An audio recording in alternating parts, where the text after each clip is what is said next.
नमस्कार, मैं राकेश वर्मा आप सभी का स्वागत करता हूं आपके अपने परिवार एसएम गुरुकुल पर।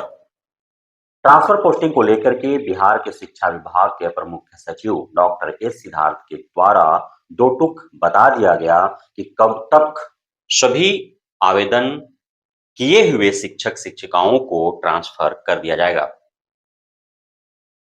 1,90,000 शिक्षक शिक्षिकाओं ने ट्रांसफर हेतु आवेदन किया है, जिनमें पुराने वेतनमान वाले शिक्षक हैं, बीपीएससी टीआरई 1-2 से चयनित शिक्षक शिक्षिकाएं हैं एवं नियोजित से विशिष्ट बने शिक्षक शिक्षिकाएं हैं। प्रारंभ में जब आवेदन लिए गए तो 7 अलग-अलग कैटेगरी में बांट करके शिक्षकों से आवेदन लिया गया।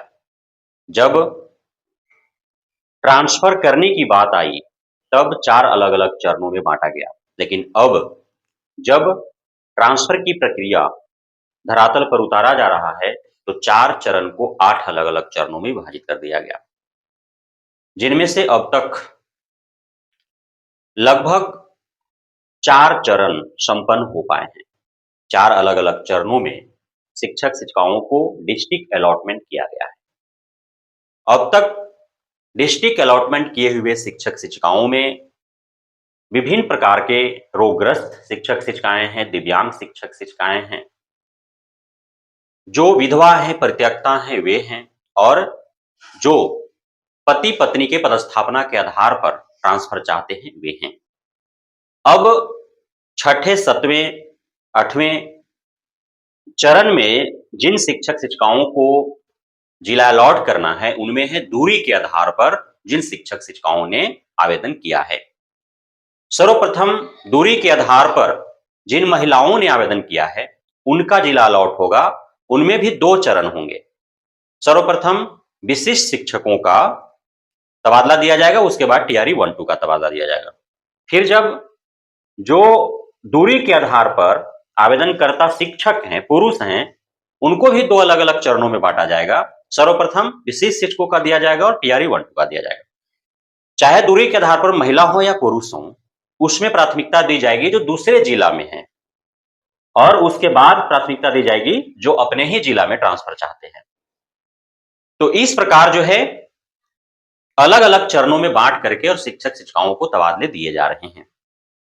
अब एसीएस सिद्धार्थ ने जो कहा है उससे एहसास स्पष्ट होता है कि अभी पूरा अप्रैल गुजर जाएंगे, पूरा मई गुजर जाएंगे, पूरा जून गुजर जाएंगे, यानी कि 2025 का आधा गुजर जाएगा, तब भी शायद ही सभी शिक्षकों को 100% तबादले मिल पाएंगे, अर्थात अभी समय लगेंगे।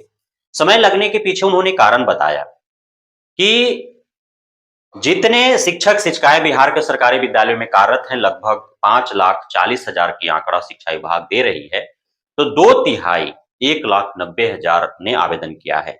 अब एकाएक सभी का ट्रांसफर कर दिया जाए तो कहीं ना कहीं भागम भाग वाली स्थिति हो जाएगी, अव्यवस्था फैल जाएगी। इस वजह से चरण दर चरण शिक्षकों का तबादला किया जा रहा है, और चरण दर चरण ही डिस्ट्रिक्ट अलॉट कर, विद्यालय अलॉट कर उनको योगदान भी कराया जाएगा। एकाएक सभी को योगदान नहीं कराएगा, सभी को जिला अलॉट, विद्यालय अलॉट करके, ये भी उन्होंने कहा। साथ ही जो शिक्षक शिक्षिकाएं ट्रांसफर ले रहे हैं, तो जहां भी उनको शिक्षा विभाग भेज देगी वो उनके लिए स्वैच्छिक स्थानांतरण होगा, चाहे उन्हीं के जिला में भेजे या फिर आसपास के जिला में भेजे। जो ब्लॉक, जो पंचायत उन्होंने चूज किया, कोई जरूरी नहीं है कि उसी ब्लॉक, उसी पंचायत में उनको ट्रांसफर मिले। किसी अन्य आसपास के पंचायत या ब्लॉक में भी उनको ट्रांसफर मिल सकता है, क्योंकि रिक्ति के आधार पर जो है ट्रांसफर मिलेंगे।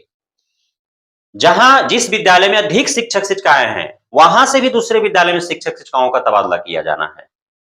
तो पूरी तरह से सारे जो शिक्षक छात्र अनुपात होने चाहिए, साथ ही कहां पे किन ग्रेड में किस विषय में शिक्षकों की कमी है, अधिकता है, इसको ध्यान में रखा जा रहा है और ट्रांसफर दिए जा रहे हैं।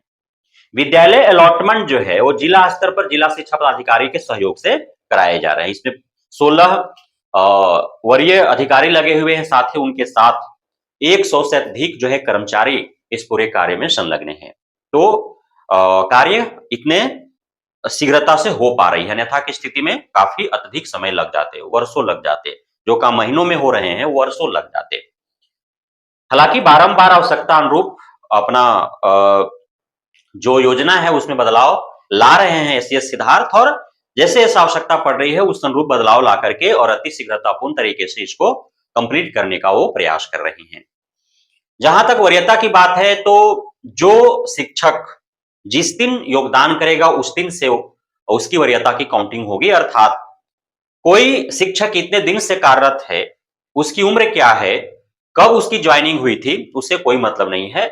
जिस विद्यालय में आप ट्रांसफर होकर के जाएंगे, वहां पे आप जिस दिन योगदान लेंगे उस दिन से आपका वरीयता काउंट होगा, यानी कि उस दिन के पूर्व जितने भी उस विद्यालय में आपसे उम्र में छोटे हो, आपके बाद में आए हो, आपसे कम वर्षों तक शिक्षक रहे हो, कम महीनों तक शिक्षक रहे हो, वो आपसे वरीय होंगे, आप उनसे कनीय होंगे।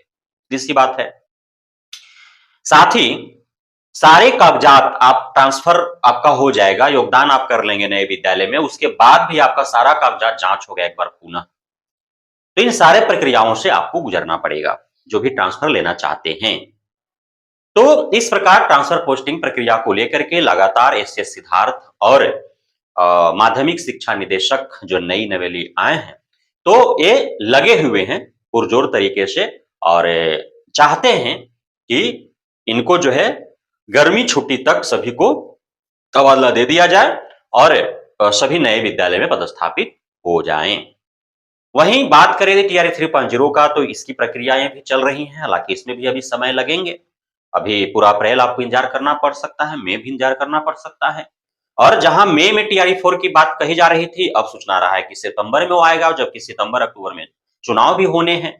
तो टीआरई 4 को लेकर के संशय बरकरार है, हालांकि तैयारी में सभी को जुटे रहना है। सरकार और विभाग चाहे तो बीच में भी ला करके और बहुत शीघ्रतापूर्ण तरीके से टीआरई 2 की भांति टीआरई 4 को भी संपन्न करा सकती है। तो इसलिए आपको तैयारी में जमे रहना है। बहुत बहुत धन्यवाद आप सभी साथियों का हमारे साथ जुड़े रहने के लिए, बने रहने के लिए, प्यार देने के लिए, भरोसा बनाए रखिए।